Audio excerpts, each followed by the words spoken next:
everybody. It is day 122 of Level Grinding the Daily Hustle. I am Rachel Bastrash-Bogan, and welcome back to my channel. If you are just joining us, I am an entrepreneur, a video editor, and an author here in Denver, and every day I make these videos showing you what it looks like to hustle, to build a business, and to use the 12-week year to achieve your goals. Right now, I am in between things. I dropped my husband off at work this morning because I need the car because I have a doctor's appointment. And no, this has nothing to do with my little alien, which I mentioned in this video right here. This has something to do with my mental health. I've been diagnosed with type 2 bipolar, and so we've just changed insurances, and now I gotta go get my new psychologist to agree that my medication is the right medication. Rawr.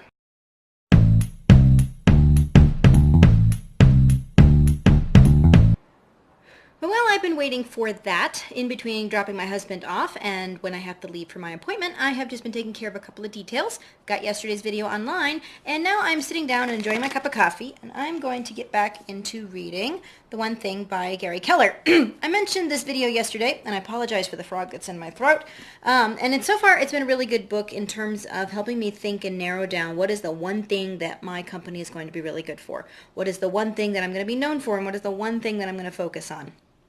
I'm really excited about it because getting back into the vision of why I'm building my business is becoming very apparent that I need to do this, so that'll be a really good thing. And right now, the reason why I'm reading is because this is the best use of my time. I've got probably about 45 minutes between now and when I need to leave for my doctor's appointment, so getting into a big project right now is not really going to be effective either for me or for the client that I'm going to be doing the work for. I'm going to just get into it before I gotta leave, and then I'm going to have to restart all of that work when I get home. So that's what I'm doing today. I am feeding my mind. I'm going to finish drinking my cup of coffee, and then we will go to the doctor's.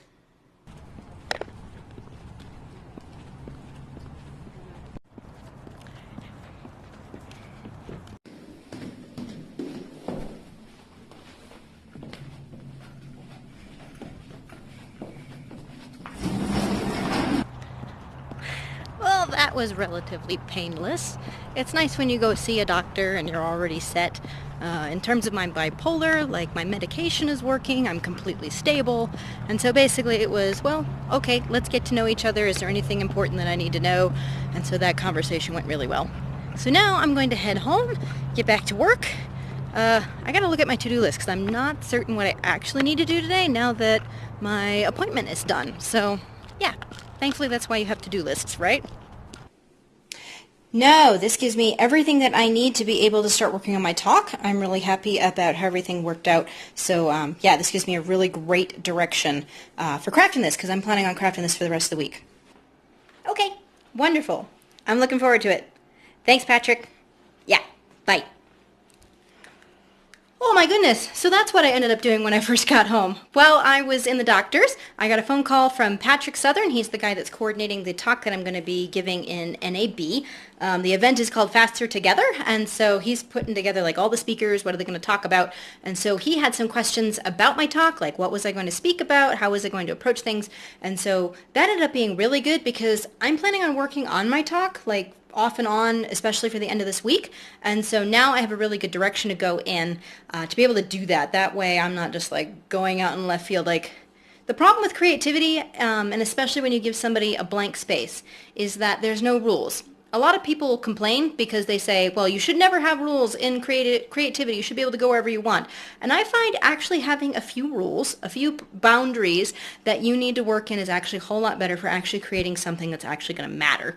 And so whether it is a specific topic, whether it is a specific time frame, if you're painting, whether that's, you know, the specific size of your canvas or the paint that you're going to use or the medium, like these are all limitations that help you craft something that actually makes meaning. So I'm really thankful for this phone call with Patrick. And now it is time for lunch, which is a really good thing because I'm really hungry.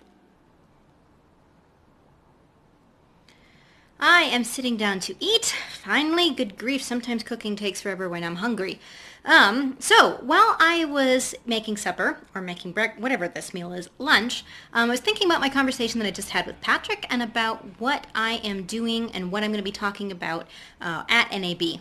The cool thing about this is that in thinking about it and in like just brainstorming to myself, you know, going over what I could talk about, talking out loud, you know, this is how I prepare for talks, is just like see what comes off my tongue and then go from there when I write it out.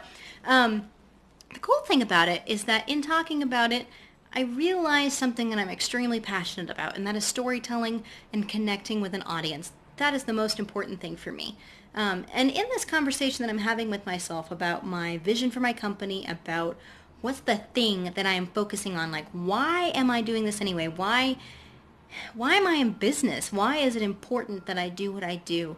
I'm realizing that this conversation with Patrick is hitting all of those same buttons in terms of helping me articulate what it is that I'm passionate about, why I do what I do, and being able to not only channel that from my NAB talk, but then into my why, into what it is that I'm doing, into that vision that I need to craft for my company. So I thought that was really interesting about how that opportunity to speak at NAB is going to plug into this thing that I'm trying to figure out for my company.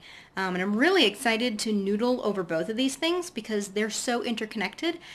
And I didn't realize that we're going to be so interconnected. So I'm going to keep brainstorming about this, keep thinking about it, and right now I'm going to eat because, yeah, I'm hungry. You know, it's pretty cool when you're able to start from something that you love and that you've already talked about to start preparing notes for another way of communicating it. On one hand, it's still kind of amazing to me that I ended up writing a book. Like, seriously, I wrote a book, and how amazing is that? You can buy it on Amazon. But it's interesting, like, when going back to it, I remember writing this, and I remember the whole point of what I was trying to communicate.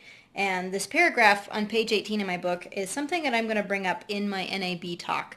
And it basically goes, video editing is the potential to wield great power, the power to make people feel something. Every cut, every frame, every effect plays a small part in the larger whole of how the viewer reacts to what they see and hear. Editing is not about using a technique or style just because it looks cool. Instead, a good editor bases their editing decisions on what emotional response is desired from the audience. Then they push with every cut to drive that emotion home. Making the viewer feel something is the power and the sign of a good editor. That is what you're trying to accomplish with every video you produce. On one hand, I'm like, oh yeah, I wrote that. That's always kind of weird when you read your own work after a while and you go, wait, did I write that? And not that I think it is particularly brilliant, but at its core, that is what I believe. I believe that we make emotional connections with people, and that through story we make emotional connections, and that with those emotions, with how we feel and how we connect to a person, a topic, an idea, that is then what initiates action. And so to be bringing this thought and this concept to NAB is really cool. I'm super excited about it, and I've got a really good start on my talk. So I feel really happy in terms of where I am at today. And today is a bit of a special day because now I'm going to go meet my friend Dylan, and we're going to go play on roller skates.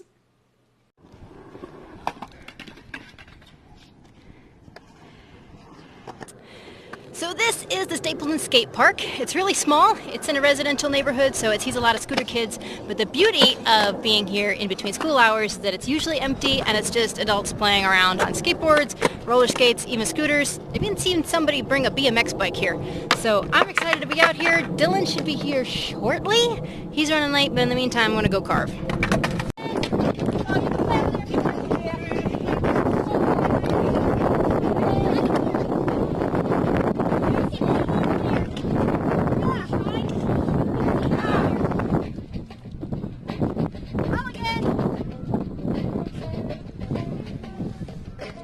Yeah! Whoa! Yes!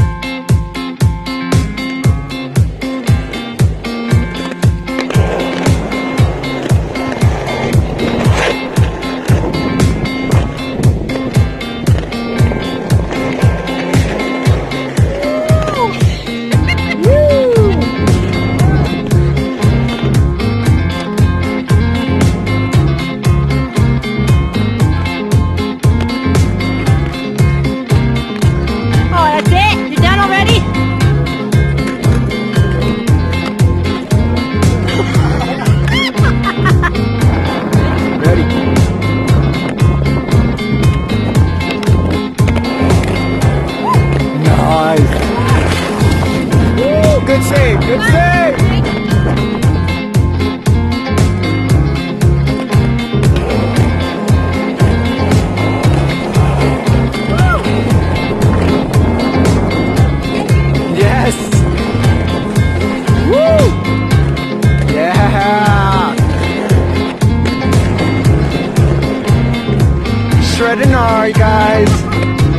Jordan, Nar. Yes. Alright, so these are my friends Dylan and Dre, or Be Free to Skate and Dre Skates. Dylan is sponsored by the park. What is it? Skate Rats. Skate Rats, yes. So we're all super excited. We're all hanging out here at Stapleton today. And it's awesome. And this is awesome, this is our awesome friend. Yeah! Exactly. Sports, roller skates. All the wheels belong at the park. Exactly. We all have fun.